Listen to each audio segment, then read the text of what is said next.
Sarah Bennett clutched her younger brother Jamie's hand tightly as they stood frozen in the living room of their modest apartment. The tall, broad-shouldered man who had broken in through their kitchen window was now pointing a gun at them, his face partially concealed by a black ski mask. His eyes darted nervously around the small space, taking in the worn furniture, the stack of past-due bills on the coffee table, and the two terrified siblings. "Don't hurt us, please," Sarah begged, her voice cracking with fear as she positioned herself in front of her 12-year-old brother.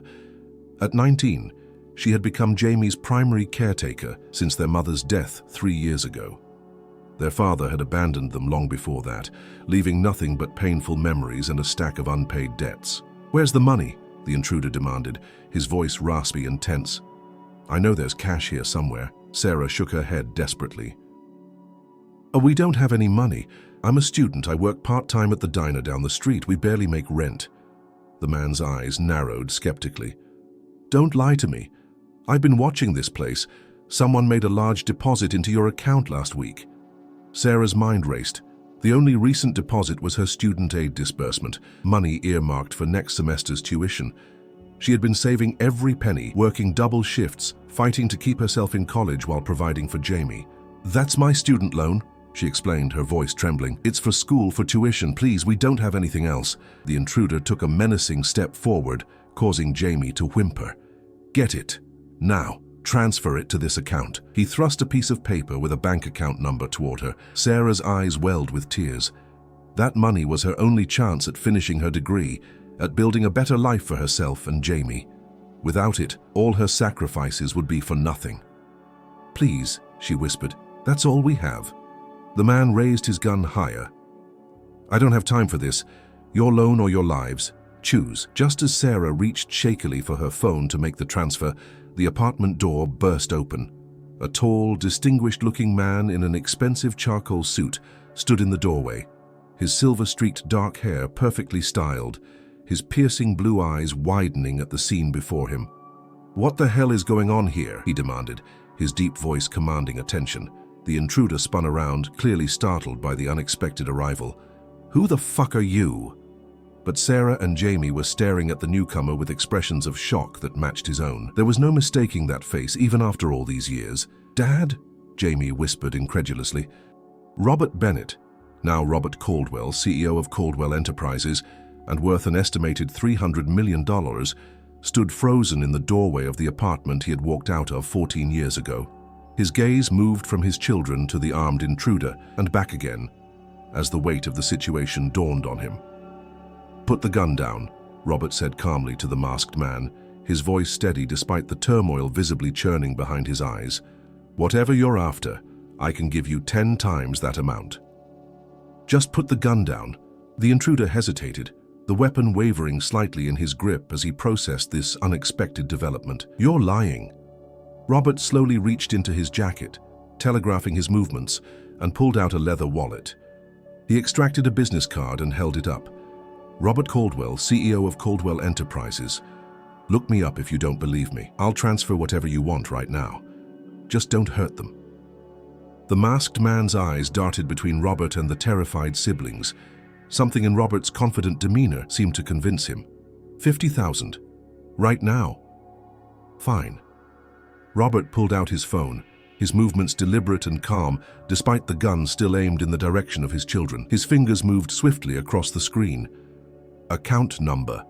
The intruder recited the number from the paper he'd shown Sarah, his voice now tinged with a nervous excitement. Robert completed the transfer, then turned his phone to show the confirmation screen.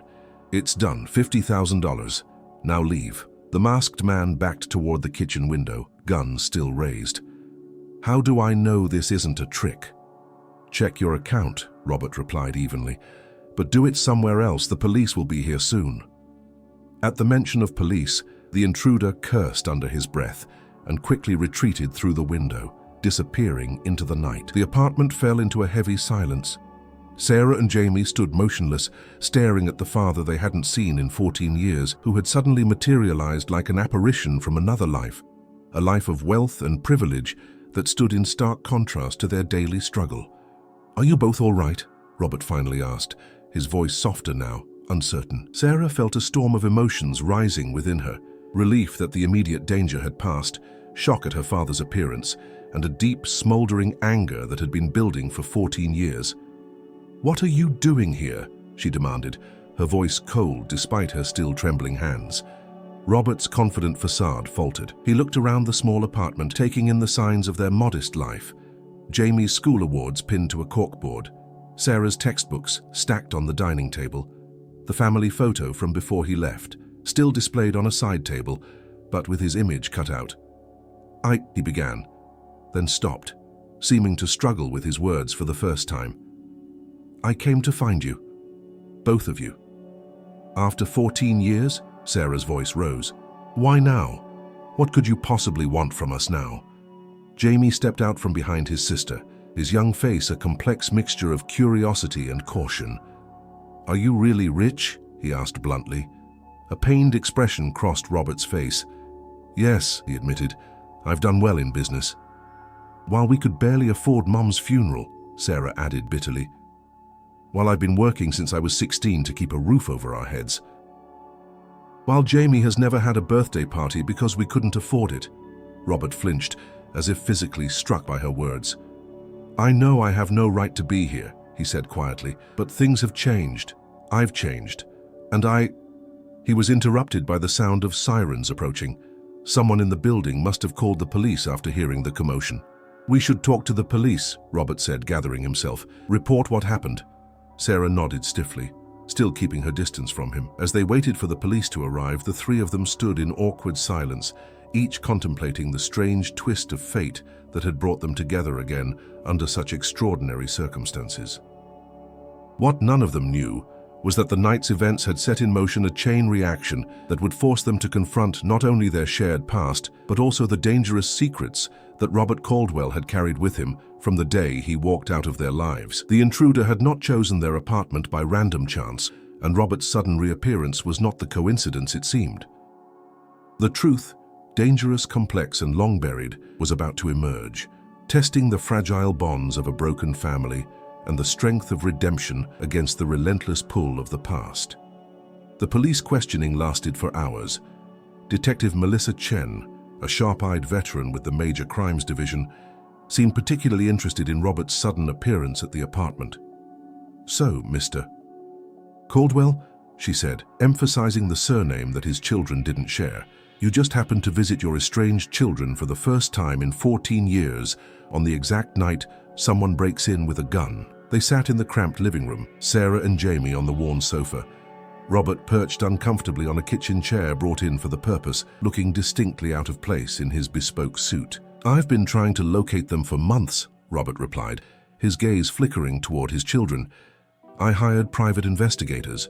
When I finally had an address, I decided to come immediately." "Without calling first?" Detective Chen asked skeptically. Robert looked down at his hands. "I was afraid they wouldn't agree to see me." Sarah made a sound somewhere between a scoff and a bitter laugh. "You got that right." Detective Chen turned her attention to Sarah. "And you have no idea why someone would target you specifically?" The perpetrator mentioned a large deposit. "My student loan came through last week," Sarah explained. "It's not exactly a fortune, but it's the largest amount that's ever been in my account." "And how would anyone know about that?" Sarah shrugged helplessly. "I mentioned it to a few people at work, at school. I was excited about finally being able to pay for next semester." Detective Chen made a note, then turned back to Robert. "Mr. Caldwell, do you have any enemies who might want to harm your family to get to you?" The question hung in the air. Robert's jaw tightened almost imperceptibly before he answered. "I run a large corporation. There are always competitors, disgruntled former employees, people who feel wronged by business decisions." "That's not really an answer," Detective Chen observed. "I'm not aware of any specific threats," Robert clarified, his tone measured, "but I can't rule out the possibility." After the police finally left, with promises to increase patrols in the area and follow up on the money transfer, an uncomfortable silence settled over the apartment. Jamie had fallen asleep on the sofa, emotionally exhausted from the night's events. "You should go," Sarah said quietly, standing by the door, arms crossed protectively over her chest. Robert stood in the middle of the room, looking lost despite his commanding physical presence. "Sarah, please." "Can we talk? There are things you need to know." 14 years too late," she replied coldly. I deserve that, he acknowledged. I deserve your anger. But this isn't just about me making amends. There's more to this situation than you understand. Something in his tone made Sarah pause. What are you talking about?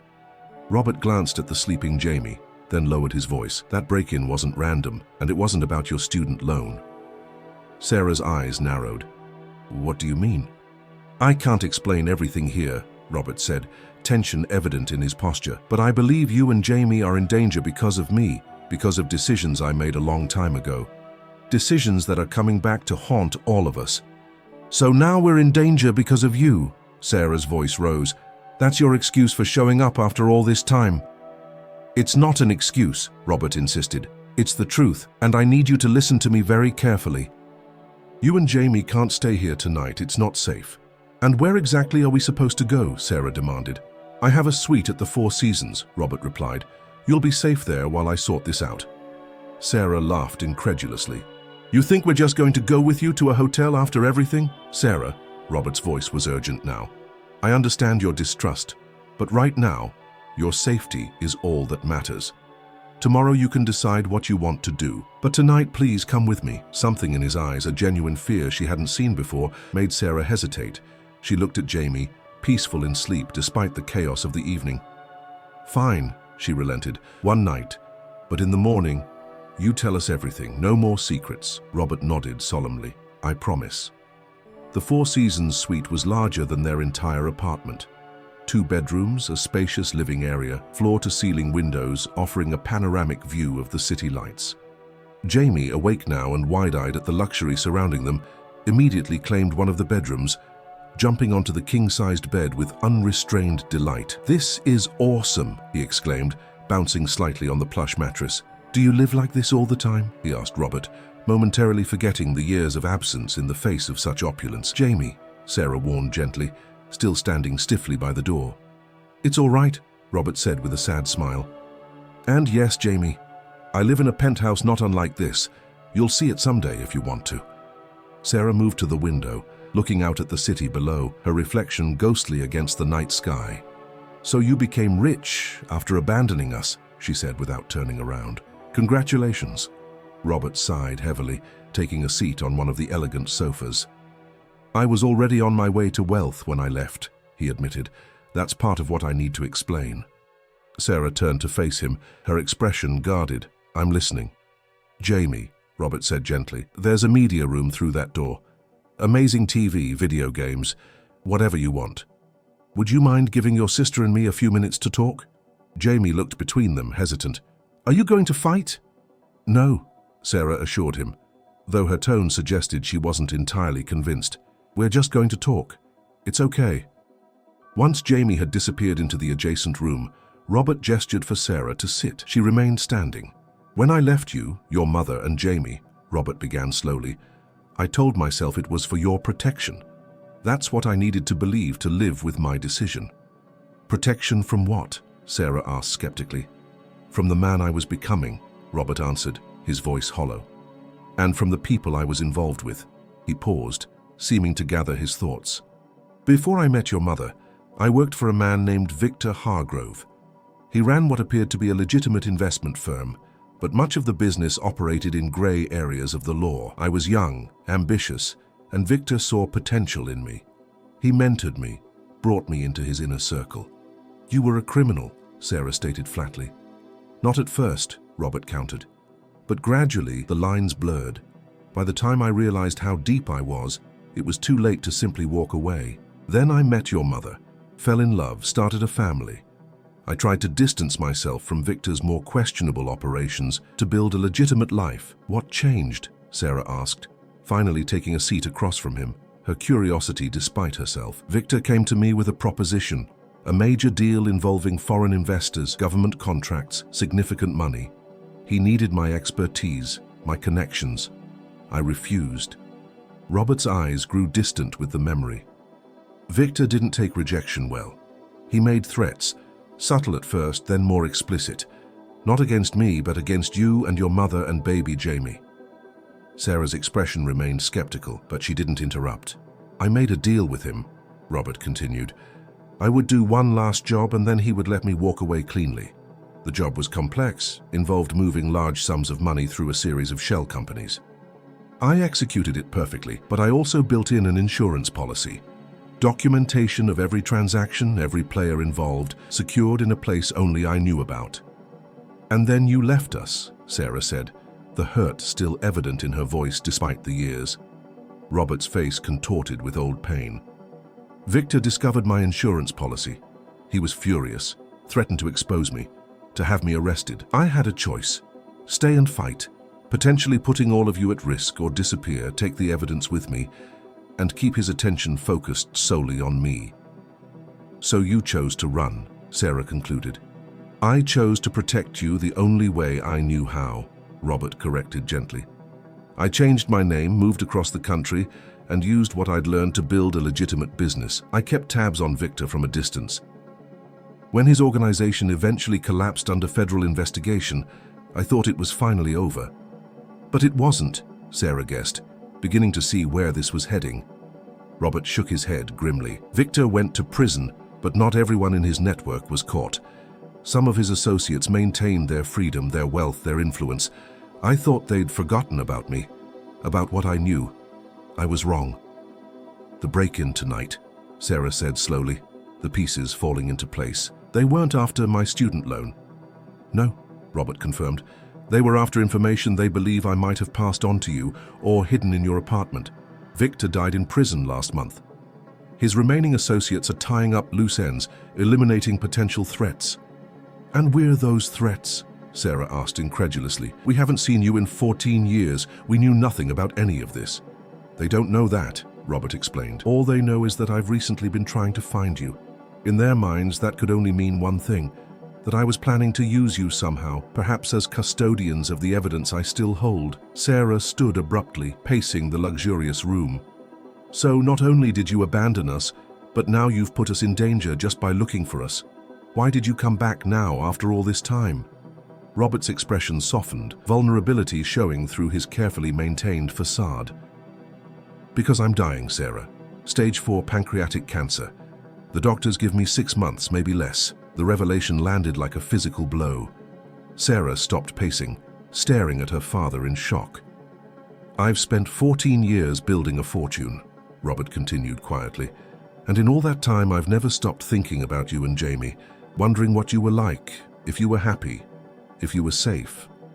When I got the diagnosis, I realized that all the money, all the success meant nothing if I couldn't make things right with my children before I die." Sarah sank back into her seat, the anger that had sustained her suddenly complicated by this new information. "Does Jamie need to know this? About you dying?" Robert sighed. "Eventually, but not tonight. He's been through enough." They sat in silence for a long moment, the weight of the past and the uncertain future hanging between them. "What happens now?" Sarah finally asked. "These people, Victor's associates, will they keep coming after us?" "Not if I can help it," Robert said with renewed determination. "I still have the evidence. It's my leverage, my protection. And now, it's yours too. Tomorrow we'll go to my home. I'll show you everything, explain what needs to be done." "And then what?" Sarah asked, suddenly exhausted by it all. "We just become one big happy family like nothing happened. You die and leave us with your mess to clean up?" "No," Robert said gently. "I don't expect forgiveness, Sarah. I don't deserve it.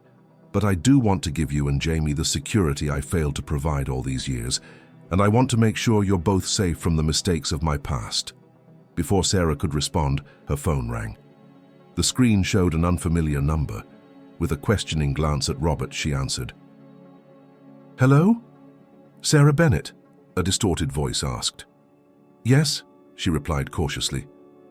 "Listen carefully," the voice continued. "Your father thinks he's protecting you by keeping you close. He's wrong. You're in more danger now than ever." Sarah's eyes widened as she looked at Robert. "Who is this?" "Someone who knows the truth about Robert Caldwell. Ask him about Eliza. Ask him what really happened 14 years ago." The line went dead.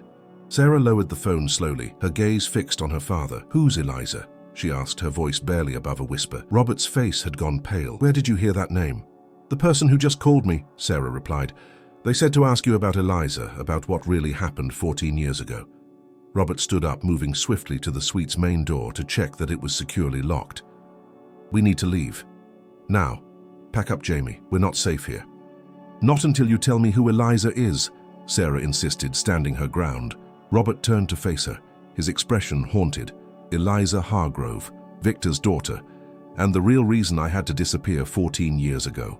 As the truth began to unfold, Sarah realized that her father's return had opened a door to a past far more complex and dangerous than she could have imagined, a past that now threatened to engulf them all in its long-suppressed secrets. Dawn broke over the city as Robert's sleek black Bentley glided through the nearly empty streets.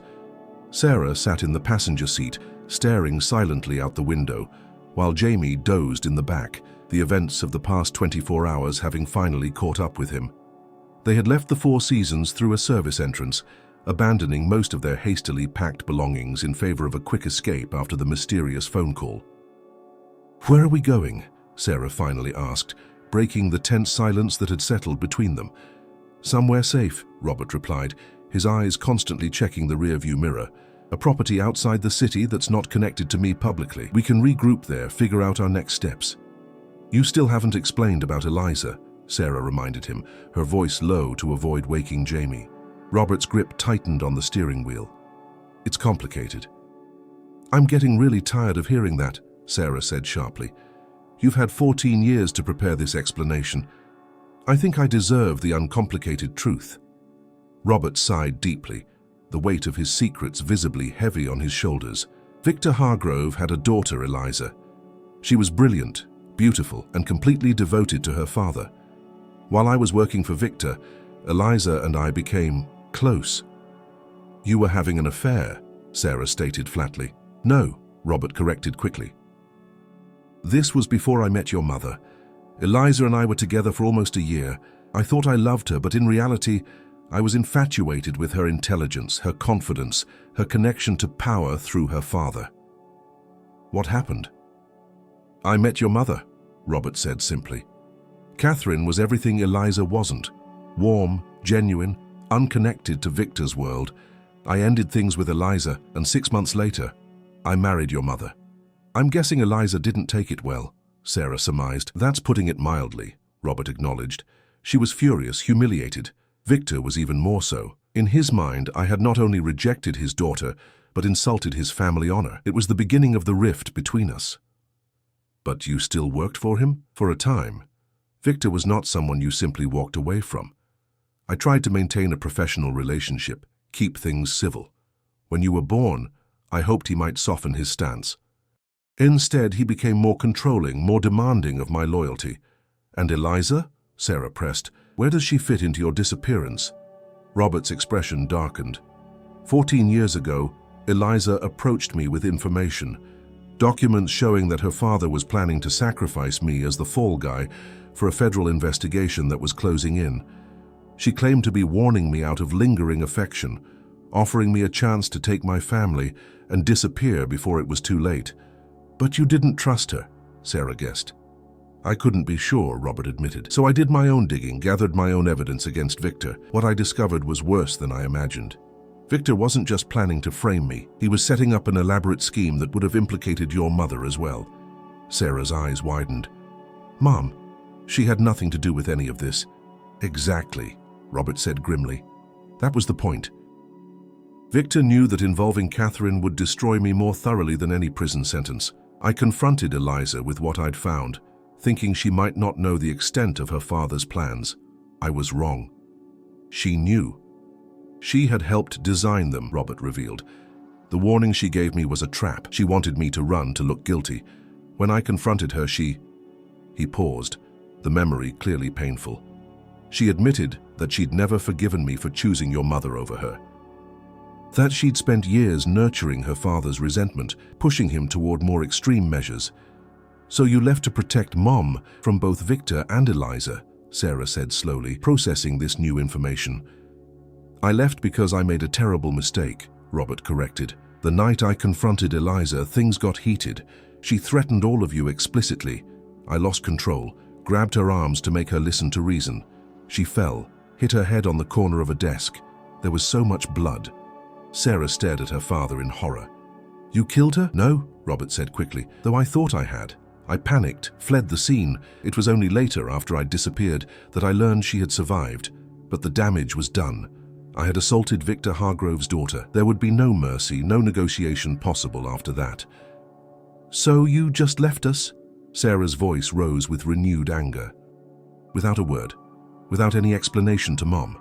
I left a letter for your mother, Robert said quietly, explaining everything, warning her to be vigilant. I transferred what money I could to accounts in her name, and then I disappeared, taking the evidence against Victor with me. I hoped that without me in the picture, Victor would leave you all alone. Mom never mentioned any letter, Sarah said skeptically. Because she never received it, came a new voice from the back seat. Jamie was awake, sitting up straight, his young face serious in a way that made him suddenly look older than his 12 years. Mom told me once when she was really sick near the end.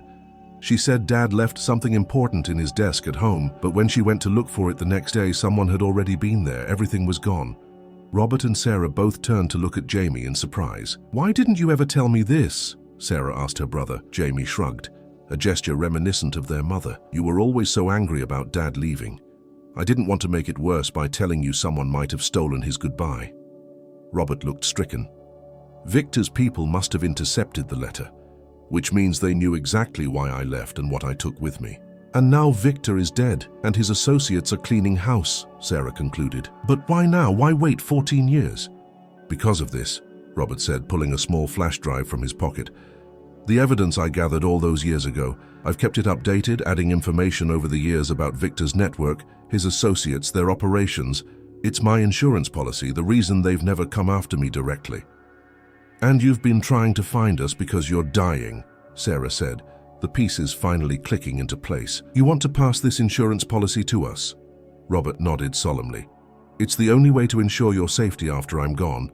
But somehow, they found out I was looking for you, and now they're trying to eliminate any potential threat. So the man who broke into our apartment last night, probably one of Victor's former enforcers, Robert confirmed.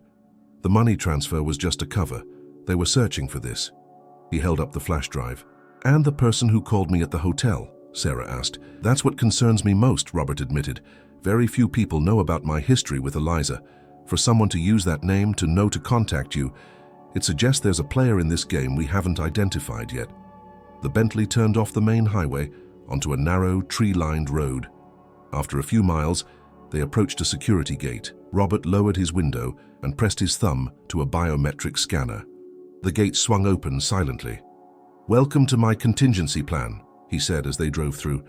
No one knows about this place except my most trusted security team. We'll be safe here while we figure out our next move. The house that came into view was not the ostentatious mansion Sarah had expected, but a tasteful modern structure nestled into the landscape, its large windows reflecting the surrounding forest. A man in a dark suit stood at attention near the front door, his posture suggesting military or law enforcement background. That's Daniel, Robert explained. Former Special Forces. He's been with me for 10 years, completely trustworthy. As they pulled up to the house, Daniel approached the car, opening the door for Robert with practiced efficiency. Everything secure? Robert asked as he stepped out. Yes, sir, Daniel replied, his keen eyes scanning Sarah and Jamie as they exited the vehicle. Perimeter is clear. Systems are operational. Ms. Chen is waiting for you inside. Ms. Chen? Sarah asked sharply. The detective from last night? Robert looked uncomfortable. Not exactly. The front door opened, and a woman stepped out onto the porch. She was elegant, with an ageless quality to her features, her dark hair pulled back in a sleek ponytail. Sarah recognized her immediately from the previous night's questioning, but gone was the professional detachment of the police detective. Her expression now was one of genuine concern, mixed with something more complex. Melissa Chen isn't a police detective, Robert admitted quietly. She's my head of security, and for the past 3 months she's been helping me track you down. You lied to us, Sarah said incredulously. Again. You sent someone to pretend to be a police officer. It was necessary, Melissa interjected, descending the steps to join them. We needed to assess the threat level without alerting you to Robert's involvement prematurely. I apologize for the deception. This is insane, Sarah muttered. All of it. I know this is a lot to process, Robert acknowledged, But right now, we need to focus on keeping you and Jamie safe." Jamie, who had been unusually quiet, suddenly spoke up. "If you're not really a detective, does that mean the police aren't actually looking for the guy who broke into our apartment?" Melissa smiled kindly at him. "My team is handling the investigation, Jamie. We're better equipped than the local police to deal with this specific threat. Come inside," Robert urged, placing a gentle hand on Jamie's shoulder. "Melissa has prepared a full briefing on what we know so far." Sarah hesitated, the weight of all these revelations pressing down on her. Her father was dying. Her family had been targeted by dangerous criminals. Everything she thought she knew about her father's abandonment had been upended, and now they were isolated in a remote house with people she had no reason to trust. "Sarah?" Robert prompted, his expression concerned. "I don't know if I can do this," she admitted quietly. "Any of this. It's too much." Robert's face softened with understanding. "I know, and I'm sorry for dragging you into my mess. But I promise you, everything I've done, everything I'm doing now, is to protect you and Jamie. Just give me a chance to explain the full situation. After that, if you want to walk away, I'll make arrangements to ensure your safety elsewhere." Sarah looked at Jamie, who was watching her with anxious eyes, clearly waiting for her decision. Despite her anger, her confusion, her distrust of the man who had abandoned them, she knew she had to protect her brother at all costs. "Fine," she relented. "Let's hear what you have to say." Inside, the house was a blend of luxury and functionality.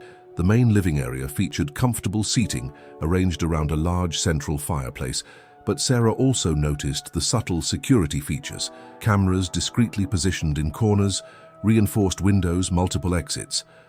Melissa led them to a dining area where breakfast had been laid out: pastries, fruit, coffee, and juice. Jamie fell upon the food with the enthusiasm of a growing boy, but Sarah couldn't bring herself to eat. Her stomach knotted with tension. "Before we begin," Robert said, taking a seat at the head of the table, "there's something you should know. Melissa isn't just my head of security." Melissa smiled wryly as she took the seat beside him. "I'm also his wife." Sarah's coffee cup clattered against its saucer. "Your wife?" she repeated incredulously. "We've been married for 8 years," Melissa confirmed. "I was brought in initially as a security consultant when Robert received the first hints that Victor's network might still be tracking him. Our relationship developed from there." "Does she know everything?" Sarah asked Robert directly. "About Mom, about why you left?" "Yes," Robert said simply. "Melissa knows everything." "Including the fact that you're dying?" Sarah pressed. Melissa's composed expression faltered slightly, a flash of genuine grief crossing her features. "Yes, I've known about Robert's diagnosis for 3 months.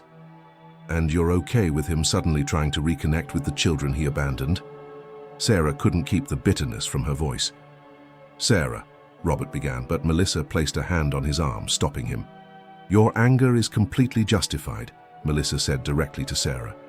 "I can't imagine how painful this all is for you. But yes, I've supported Robert's search for you and Jamie, not just because it's what he wants, but because I believe it's necessary for your safety. Our safety was fine until he decided to look for us," Sarah pointed out. "No," Melissa countered gently. "Your perceived safety was based on anonymity, on flying under the radar. But that was always temporary. With Victor's death, his associates are consolidating power, eliminating loose ends. They would have found you eventually, with or without Robert leading them to you." "How can you be sure?" Sarah challenged. In response, Melissa opened a laptop that had been sitting on the table. A few keystrokes brought up a series of photographs: Sarah walking across her college campus, Jamie at his school, the two of them shopping at a local grocery store. "These were taken 2 months ago," Melissa explained, "before Robert had successfully located you. Victor's people were already watching you." Sarah felt a chill run through her as she stared at the images, the violation of their privacy, the implied threat. "How?" she whispered. "How did they find us?" "Your mother's medical bills," Robert explained sadly. "When Catherine got sick, you applied for financial assistance from several cancer foundations. One of those foundations is indirectly controlled by a former associate of Victor's. When your name and situation came across his desk, he made the connection." "So they've known where we were for years?" Sarah asked, horrified by the implication. "They've been monitoring you from a distance," Robert clarified. Victor was still alive then, still in prison, and their focus was on maintaining their operations without drawing attention. They weren't ready to move against any potential threats. But now that Victor's dead, Sarah began. Now there's a power vacuum, Melissa finished for her, and whoever comes out on top wants to ensure there are no lingering vulnerabilities. The evidence Robert has, she gestured to the flash drive he had placed on the table, could destroy multiple careers, expose criminal enterprises worth billions, even implicate certain government officials. Jamie, who had been quietly devouring a chocolate croissant, looked up with alarm. Government officials? Like important people? Very important people, Robert confirmed grimly. Victor's network extended into places most people wouldn't believe. That's what made it so effective, and so dangerous. So what's the plan? Sarah asked, trying to focus on practicalities rather than the overwhelming scope of the situation. We just hide out here indefinitely. No, Robert said firmly. Hiding isn't a long-term solution. We need to neutralize the threat. How exactly do you propose to do that? Sarah asked skeptically. Robert exchanged a look with Melissa before answering. By using the evidence to force a stand down. There are channels, people who can facilitate a negotiation. With the right leverage applied in the right places, we can secure your safety permanently. You've had this evidence for 14 years, Sarah pointed out. Why haven't you used it before now? Because using it comes with its own risks, Robert explained. Once I play that card, I lose my insurance policy, and until now maintaining the threat of exposure was enough to keep them at a distance. But now you're dying, Sarah said bluntly. Robert nodded, his expression somber. And once I'm gone, the protection that evidence provides dies with me, unless I pass it on, along with the knowledge of how to use it effectively. To us, Sarah concluded. To you, Robert corrected, looking directly at her. Jamie's too young to bear this burden. You're strong, Sarah, stronger than I ever was. You've taken care of your brother, put yourself through school, all while dealing with your mother's illness and death. You can handle this. Sarah laughed humorlessly. Great. So not only did you abandon us, but now you're dumping your life-threatening problems on me too. Sarah, Jamie said quietly, surprising everyone. I think we should listen to him.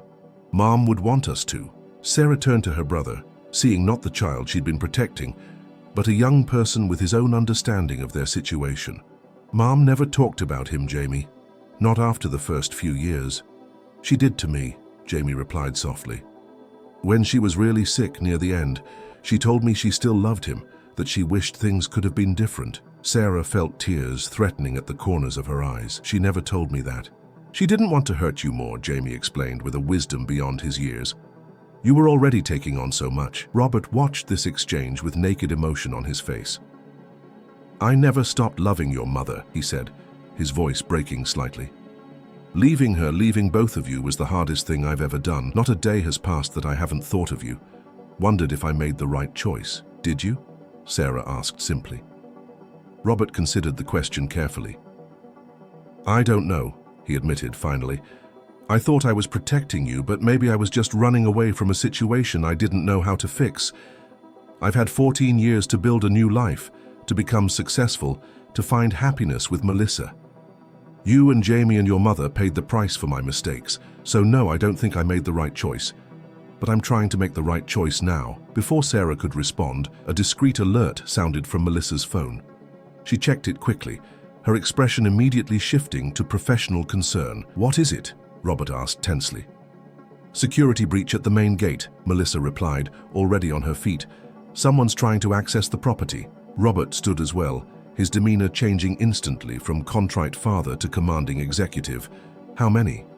Sensors detect 2 vehicles, Melissa reported, moving swiftly to a wall panel that slid back to reveal a bank of security monitors. Approximately 6 individuals armed. How did they find us? Sarah asked, instinctively moving closer to Jamie. Melissa's fingers flew across a keyboard, bringing up different camera angles of the approaching threat. Unknown at this point, Daniel, initiate Protocol Omega. She spoke into a small communication device on her wrist. We need to move, Robert said urgently, crossing to a bookshelf and pressing a hidden mechanism that caused a section of the wall to slide open, revealing a narrow passage. This leads to a secure bunker beneath the property. You'll be safe there. What about you? Jamie asked, fear evident in his young voice. I'll join you shortly, Robert assured him. I need to secure a few things first. Robert, Melissa said sharply, you don't have time. They're already past the secondary perimeter. Go with them, Robert instructed her. I'll be right behind you. Melissa looked like she wanted to argue but nodded curtly instead. 2 minutes, then we seal the bunker. Sarah, Robert turned to his daughter, pressing the flash drive into her hand. Keep this safe. No matter what happens, don't let it fall into their hands. Sarah stared at the small device, suddenly understanding the weight of responsibility it represented. Dad, go, he urged. Protect your brother. I'll be right behind you.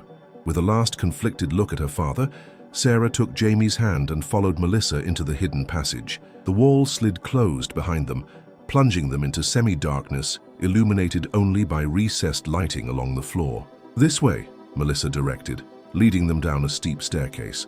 The bunker is fully equipped. Communications, supplies, everything we need until it's safe to emerge. What's Dad doing? Jamie asked anxiously.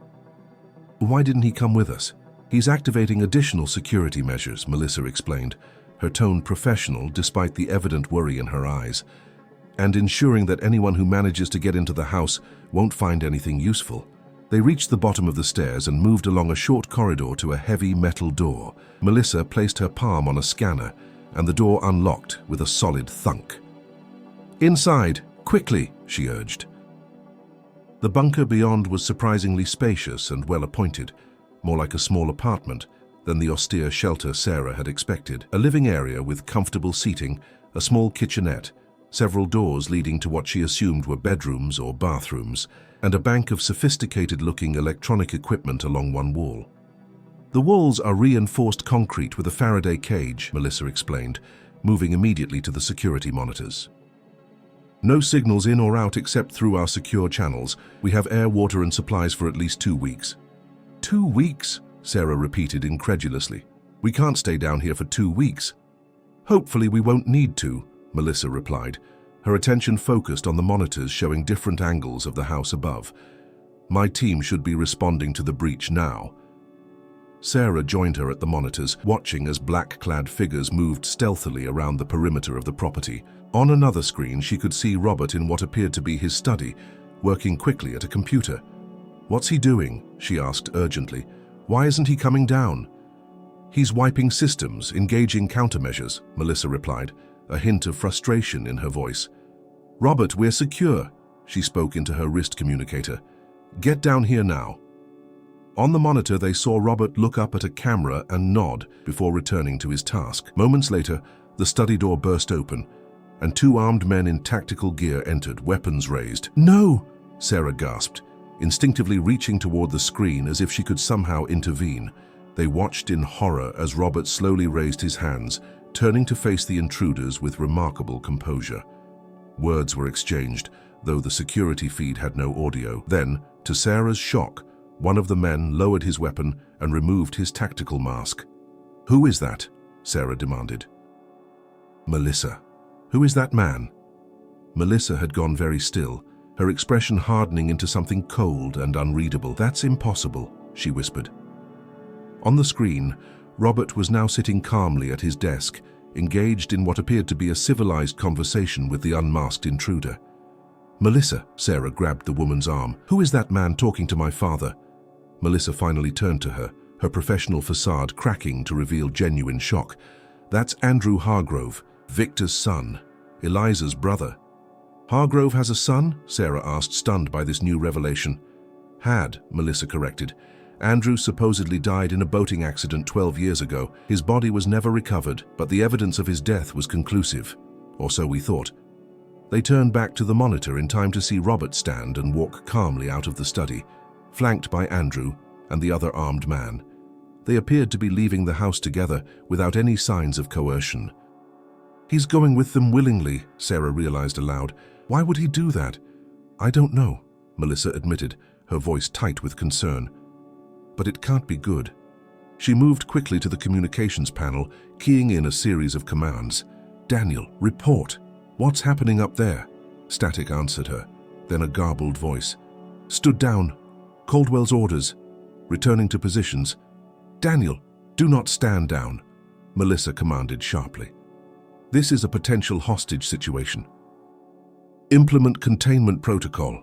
More static then. Negative. Direct order from Mr. Caldwell. Your code verified. Melissa slammed her palm against the console in frustration. He's overriding my authority, using his emergency protocols. Why would he do that? Sarah demanded. Why would he go with them voluntarily? To protect us, Jamie said quietly, from where he sat on a nearby sofa, his young face pale but composed. That's what he does, right? Leaves to protect people. Sarah felt the bitter truth of her brother's words like a physical pain. History was repeating itself, their father walking away once again, believing his absence would keep them safe. We need to stop him, she said decisively. We can't let him sacrifice himself like this. The bunker is sealed, Melissa reminded her. For our protection, we can't open it for at least an hour, as a security measure against forced entry. There has to be a way, Sarah insisted. Some override, some emergency protocol. Melissa hesitated, then nodded slowly. There is, but it would mean potentially exposing ourselves to whoever's up there. It's my father, Sarah said firmly. I just found him. I'm not losing him again, not like this. Mine too, Jamie added, standing to join his sister, unexpected determination in his young face. Melissa looked between them, something shifting in her expression. You really are his children, she said softly. Same stubborn determination, same willingness to risk everything for family. She turned back to the console, keying in a complex sequence. This will release the locks, but it takes 5 minutes to complete the security protocol. Once we're out, we'll have to move fast. They could be gone by then. As they waited for the security system to cycle through its protocols, Sarah clutched the flash drive her father had given her. What do you think Andrew Hargrove wants with Dad? She asked Melissa. It could be about the evidence, Melissa reasoned, or it could be more personal, revenge for Eliza. But Dad said Eliza survived, Sarah pointed out. She did, Melissa confirmed grimly. But she was never the same after the injury. She suffered brain damage, spent years in rehabilitation. From what we've been able to gather, she lives in a specialized care facility now, requiring constant assistance. Sarah felt a wave of complicated emotions. Sympathy for a woman she'd never met, horror at what her father had done, however, unintentionally, and fear for what might happen to him now in the hands of Eliza's brother. If Andrew wants revenge, she began. Robert won't survive it, Melissa finished bluntly, especially not in his weakened condition. His cancer, Sarah realized. How bad is it really? Melissa's professional composure cracked slightly, revealing the worried wife beneath. Worse than he's admitted to you. The 6 months was optimistic. His doctors think it's closer to 3, and that's with aggressive treatment, which he's been refusing because it would incapacitate him. He wanted to be strong enough to find us, Sarah understood suddenly, to protect us one last time. A soft chime from the console interrupted them. The locks are released, Melissa announced. Let's go. I'm coming too, Jamie declared. No, Sarah and Melissa said simultaneously. Jamie, you need to stay here where it's safe, Sarah insisted. I can't risk losing you too. But your sister's right, Melissa cut in. The best way you can help your father is by staying safe. Besides, someone needs to guard this. She nodded at the flash drive in Sarah's hand. Sarah looked down at the device, then at her brother. Making a quick decision, she pressed it into Jamie's palm. Keep this safe. It's what Dad would want. Jamie nodded solemnly, closing his fingers around the flash drive. Be careful. Melissa had moved to a cabinet near the door, retrieving 2 handguns. She checked one efficiently before holstering it, then offered the other to Sarah. Do you know how to use this? Sarah shook her head. I've never even held a gun before. Then stay behind me. Do exactly as I say, and if I tell you to run, you run. No arguments. Melissa's tone left no room for discussion. With a last reassuring look at Jamie, they exited the bunker, moving swiftly back up the hidden passage. At the top, Melissa paused, listening intently before triggering the mechanism to open the wall panel. The house beyond was eerily quiet. They moved cautiously through the study, where they had last seen Robert on the monitors. The computer was still on, its screen displaying a simple message. For Sarah and Jamie. Sarah moved to the computer, scanning the open document that appeared to be a letter. It's from Dad, she whispered. He knew Andrew was coming. He's been expecting this. What does it say? Melissa asked tensely, her attention divided between Sarah and the doorway she was guarding. If you're reading this, I've gone with Andrew willingly, Sarah read aloud. This was always the endgame, a direct confrontation with the past I've been running from for 14 years. Andrew doesn't want the evidence. He wants justice for his sister. I can give him that. The flash drive contains everything you need to secure your future and your safety. Melissa knows how to use it. Trust her. She'll protect you both, as she has protected me. I'm sorry for all the pain I've caused, for the years we lost. Know that everything I've done, including this final act, has been out of love for you, Dad. Sarah looked up from the screen, tears streaming down her face. He's sacrificing himself again. We may still be able to catch them, Melissa said, though her voice lacked conviction. Come on.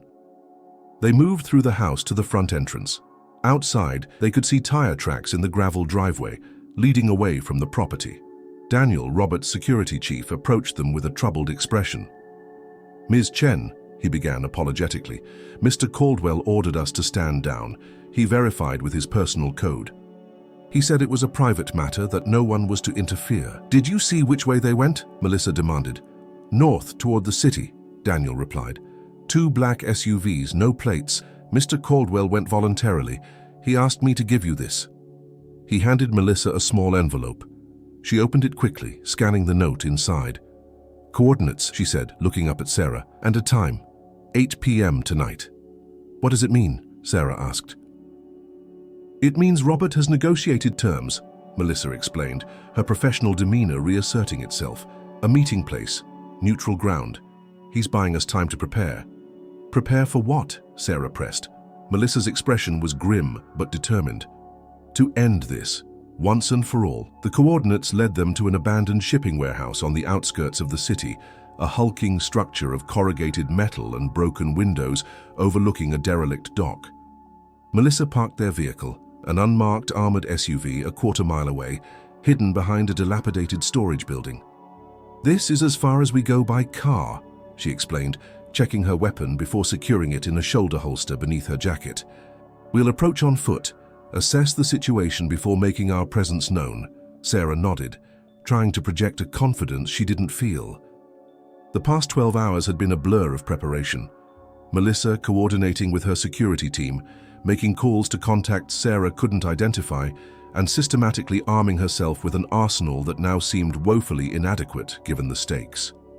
What's the plan? Sarah asked, following Melissa out of the vehicle into the chill evening air. Reconnaissance first, Melissa replied. We need to know what we're walking into. How many people, positions, whether your father is actually there. She handed Sarah a small earpiece. Put this in. It'll allow us to communicate if we get separated. Sarah complied, then asked the question that had been haunting her since they left the house. Do you think he's still alive? Melissa's expression softened momentarily. Yes. Andrew Hargrove had multiple opportunities to kill Robert over the years. The fact that he orchestrated this meeting suggests he wants something more than simple revenge. What could he possibly want more than revenge for his sister? Sarah wondered aloud. Closure, perhaps, Melissa suggested, or something we haven't anticipated yet. Either way, our priority is getting Robert out alive. They moved silently through the industrial wasteland, Melissa leading with the practiced efficiency of someone trained for exactly this kind of operation. As they drew closer to the warehouse, she motioned for Sarah to stay low, pointing out surveillance cameras positioned at strategic points around the building.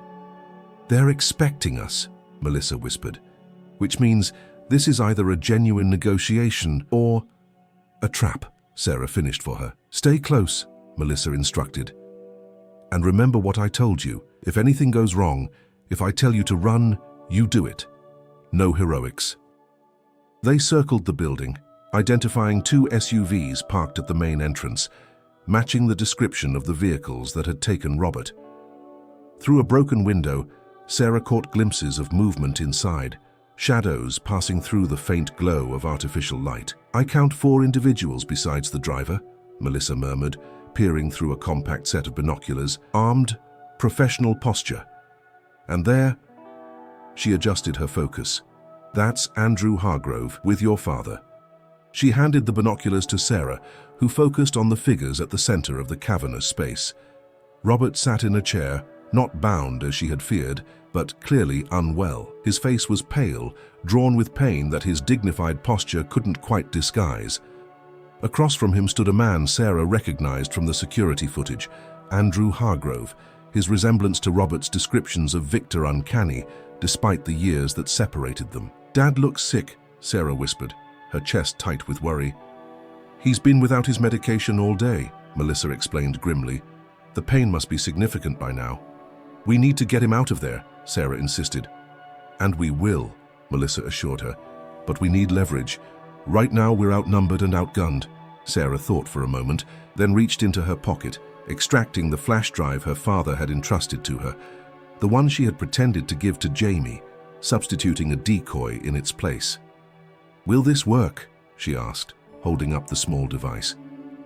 Melissa's eyes widened slightly. "You brought it?" "After everything Robert did to keep it safe." "I brought it because of everything he did to keep it safe," Sarah corrected. "It's our only bargaining chip." Melissa studied her with newfound respect. "You're more like your father than you realize," she said softly. "Yes, it might work, if we use it carefully." They moved to the side entrance Melissa had identified as their best access point, finding it guarded by a single armed man. With a silent signal for Sarah to stay back, Melissa approached from his blind spot, neutralizing him with an efficiency that spoke of years of training. She beckoned Sarah forward, and they slipped inside the warehouse, staying within the shadows cast by stacked shipping containers. From their new vantage point, they could hear the conversation between Robert and Andrew. "Understand your anger," Robert was saying, his voice weaker than Sarah had yet heard it, but still carrying that fundamental dignity. "I've lived with the guilt every day since it happened." "Guilt?" Andrew scoffed. "Is that what you call it? Running away, changing your name, building a new life and fortune, while my sister wastes away, trapped in a broken body and a damaged mind?" "I never intended to hurt Eliza," Robert insisted. "What happened that night was an accident, a terrible accident that I would give anything to undo." "And yet you ran," Andrew countered coldly, "like a coward." "Yes," Robert admitted, the simple acknowledgement seeming to take something out of him. "I ran. Not just from what I'd done to Eliza, but from your father, from the life I'd been living, from all of it. I told myself it was to protect my family, but the truth is, I was protecting myself too, from facing the consequences of my actions." Andrew circled Robert's chair slowly. "For 14 years I've been planning this moment. After they declared me dead, I had the freedom to operate without scrutiny, to build my own network within my father's organization. I watched you from afar, saw you prosper, saw you remarry." His voice hardened. "I saw your children struggle without you." Sarah tensed at the mention of herself and Jamie, Melissa's restraining hand on her arm, the only thing keeping her from revealing their position. "Leave my children out of this," Robert said, a new strength entering his voice despite his obvious physical distress. "They've suffered enough because of my choices. This is between you and me." "Is it?" Andrew questioned. "Isn't that why you came willingly? Because you knew I'd found them, that they were now within my reach?" "You have me now," Robert stated firmly. "Whatever vengeance you seek, take it from me, not them." Andrew smiled coldly. "Noble, finally, after all these years. But I don't want your life, Robert. It's already ending, isn't it? Cancer, I'm told. Terminal. No, killing you would be a mercy you don't deserve." "Then what do you want?" Robert asked directly. "Justice," Andrew replied simply. "In its purest form, eye for an eye. You took my sister's future, her potential, her ability to live independently. I want the same for your daughter." Sarah felt a chill run through her at his words. Beside her, Melissa tensed, her hand moving to her weapon. "No," Robert said, his voice breaking. "Please, Sarah's innocent in all this. Take my fortune, take everything I have, but leave her alone." "Your fortune?" Andrew laughed without humor. "I don't need your money. What I want is for you to feel what my family felt, to watch someone you love suffer, knowing you caused it, powerless to stop it."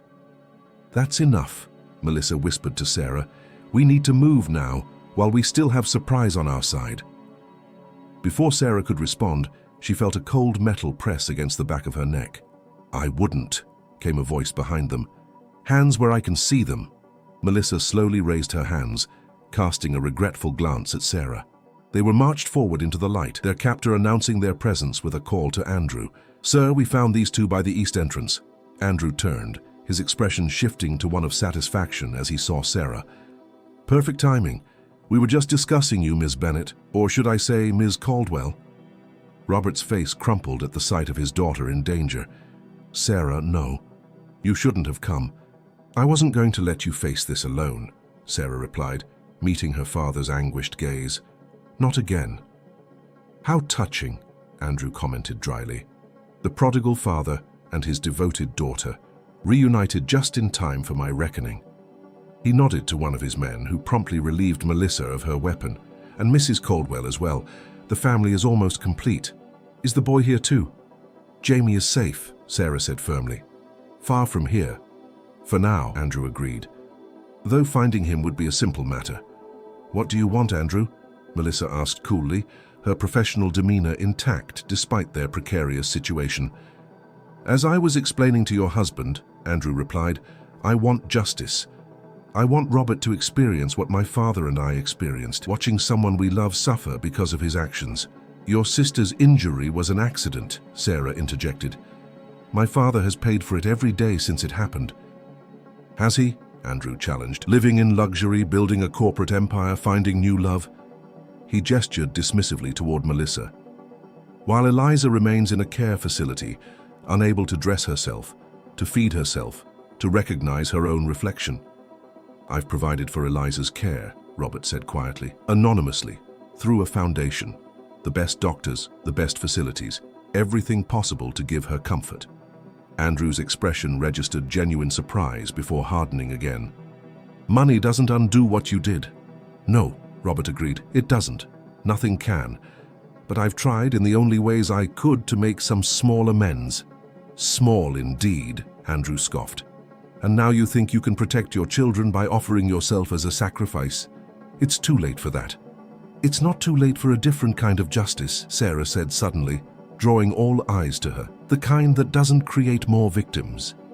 She reached slowly into her pocket, telegraphing her movements to avoid alarming Andrew's men. "This is what you've really been after, isn't it? Not just revenge, but protection." She held up the flash drive. "The evidence my father collected against your father's organization, the insurance policy that's kept him alive all these years." Andrew's eyes fixed on the small device with undisguised interest. "And what would you propose, Ms. Bennett?" "A trade, that drive for your freedom, for all our freedom," Sarah countered. "My father, Melissa, me and Jamie. Your guarantee that you'll leave us alone permanently." "Sarah, no," Robert protested weakly. "You don't understand what's on that drive. It's your protection after I'm gone." "I understand exactly what it is," Sarah replied, not taking her eyes off Andrew. "It's a burden. A poison that's defined your life for 14 years, that separated you from us, that's now threatening all of us. I don't want that legacy." Andrew studied her thoughtfully. "The drive for your safety, an interesting proposition, but what's to stop me from taking it by force and eliminating all of you anyway?" "Because you're not your father," Sarah said simply. "You had 14 years to kill my father if that's what you really wanted. Instead, you orchestrated this elaborate confrontation. You want something more than blood." A flicker of something, respect perhaps, crossed Andrew's face. Perceptive, but not entirely accurate. "I do want your father to suffer as my family has suffered." "Haven't we all suffered enough?" Sarah asked quietly. "My mother died believing the man she loved had abandoned her without explanation. Jamie grew up without a father. I spent years working multiple jobs just to keep us afloat, to give my brother some semblance of normalcy. And your sister, nothing can undo what happened to her. More pain won't heal that." "Pretty words," Andrew said dismissively, though something in his expression had shifted. "But sentiment doesn't erase the need for justice." "Then take this." Sarah held up the flash drive. "Use it to protect what remains of your father's legacy, to secure your own future. But let us go, all of us. Let this end here." Robert struggled to his feet, moving to stand beside his daughter, despite his obvious weakness. "Sarah's right. This cycle of vengeance, it has to stop somewhere. Let it stop with us, Andrew, for Eliza's sake, for all our sakes." Andrew was silent for a long moment, his gaze moving between Robert, Sarah, and the flash drive she still held outstretched. Finally, he nodded to one of his men, who stepped forward to take the device from Sarah's hand. "You're more like your father than you realize," Andrew said to Sarah, echoing Melissa's earlier observation. "The same capacity for calculated risk, the same unwavering loyalty to family." He turned to Robert. "And you're dying anyway. Taking your daughter from you would be redundant at this point, wouldn't it? You're already facing the ultimate loss, time." "Does that mean we have a deal?" Melissa asked cautiously. Andrew pocketed the flash drive. "It means I'm choosing a different form of justice. Robert will live out his remaining days knowing that his protection, his insurance policy is now in my hands. His children's safety depends entirely on my goodwill." He smiled thinly.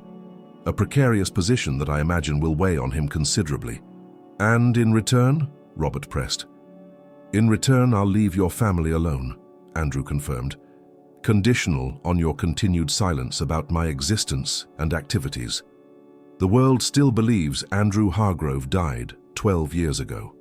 I prefer to keep it that way." Sarah felt a tentative relief begin to build, but Melissa remained tense beside her. "How do we know we can trust you?" Melissa challenged. "You don't," Andrew replied simply. "Just as I don't know if that drive contains everything Robert claims it does. We're all taking a leap of faith here." "There is one more thing," Robert said, his voice strained with effort. "The foundation that funds Eliza's care. I want your guarantee that it will continue to provide for her after I'm gone." Andrew's expression registered surprise once more. "You're negotiating for my sister? Even now? I owe her that much," Robert said quietly, "and more that I can never repay." A complex emotion crossed Andrew's face, something between reluctant respect and lingering resentment. "Very well. The foundation continues its work. You have my word." With a nod to his men, Andrew turned to leave. "We're done here. Remember our agreement, your safety for your silence." As Andrew and his men withdrew, Sarah and Melissa moved quickly to support Robert, who was now visibly struggling to remain standing. "We need to get you to a hospital," Sarah said urgently, alarmed by her father's pallor. "No," Robert refused weakly. "Home. Take me home. There's so little time left. I want to spend it with you and Jamie if you'll let me."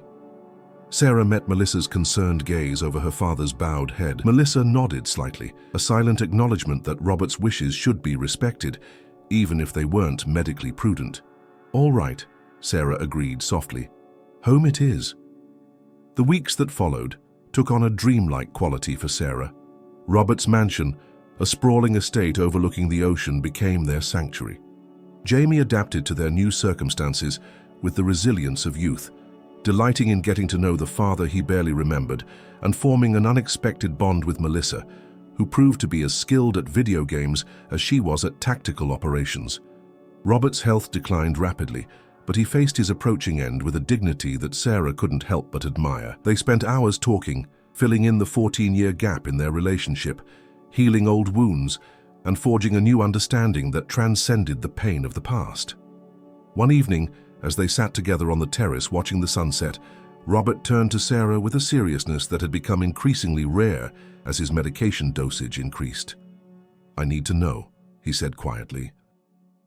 "Do you forgive me for leaving, for everything that followed?" Sarah considered the question carefully, watching the golden light play across the waves below. "I'm not sure forgiveness is the right word," she answered honestly. "What happened shaped all of us in ways that can't be undone.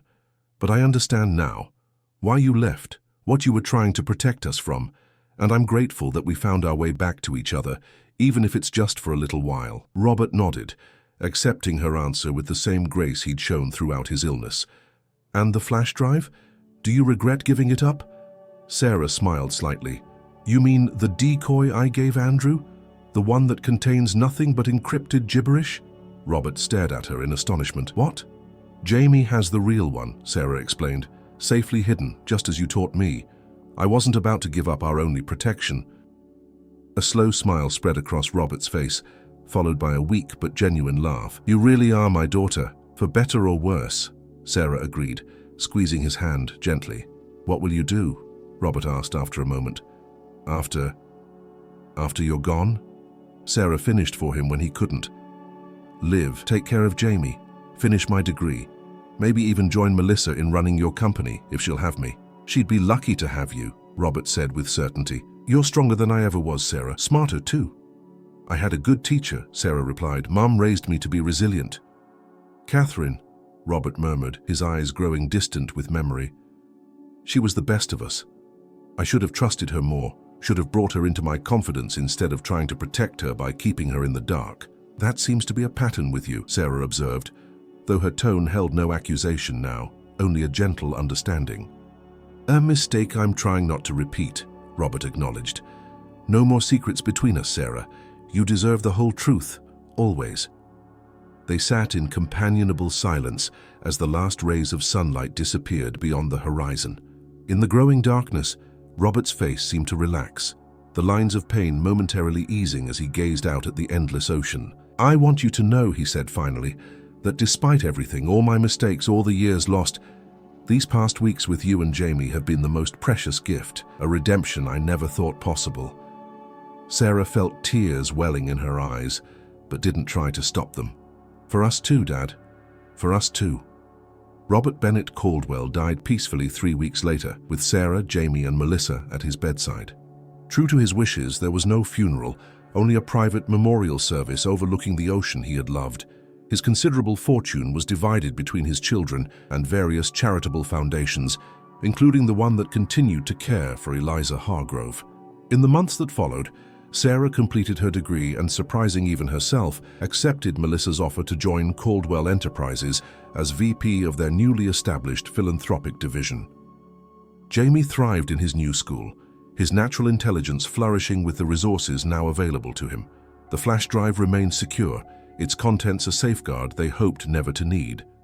Andrew Hargrove kept his word, maintaining his distance, though Sarah occasionally sensed his invisible presence in their lives, a watchful guardian of their mutual agreement.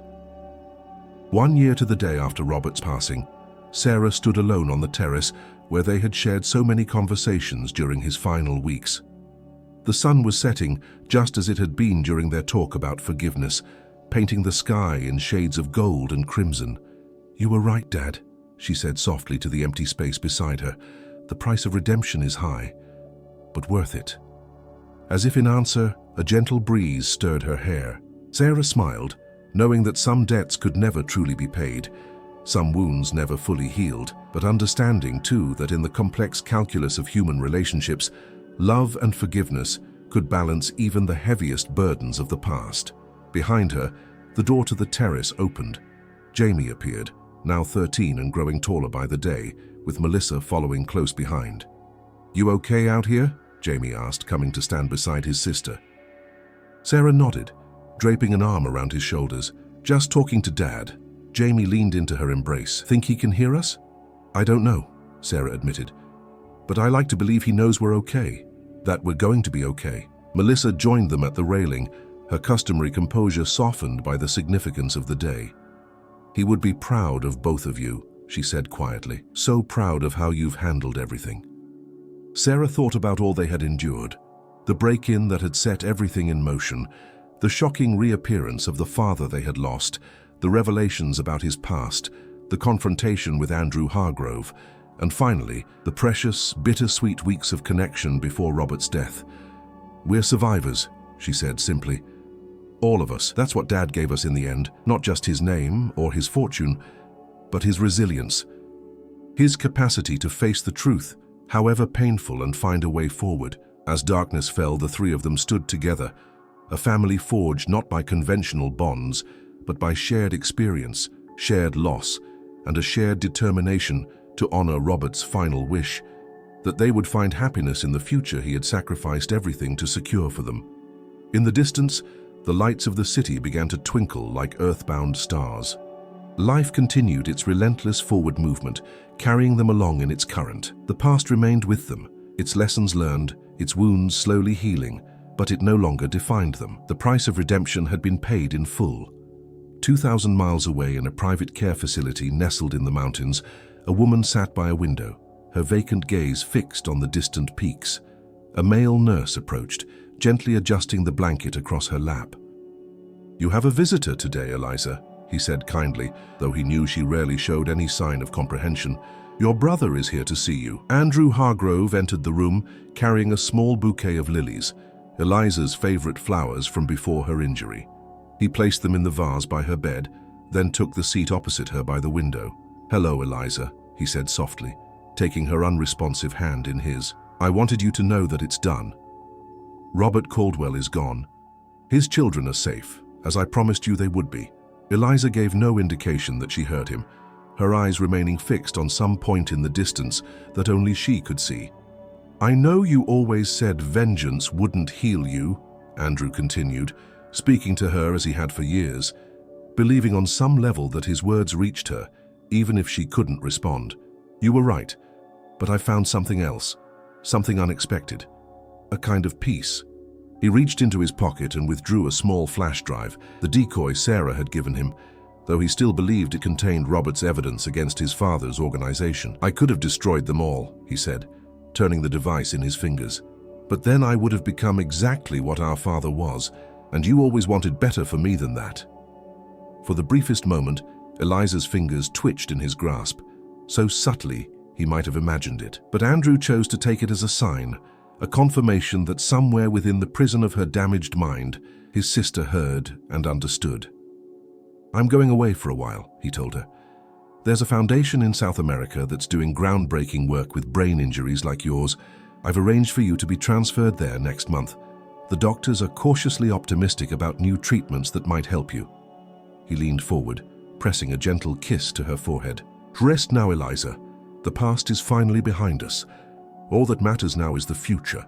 Yours, mine, all of us learning to live with the choices we've made and the consequences we've endured."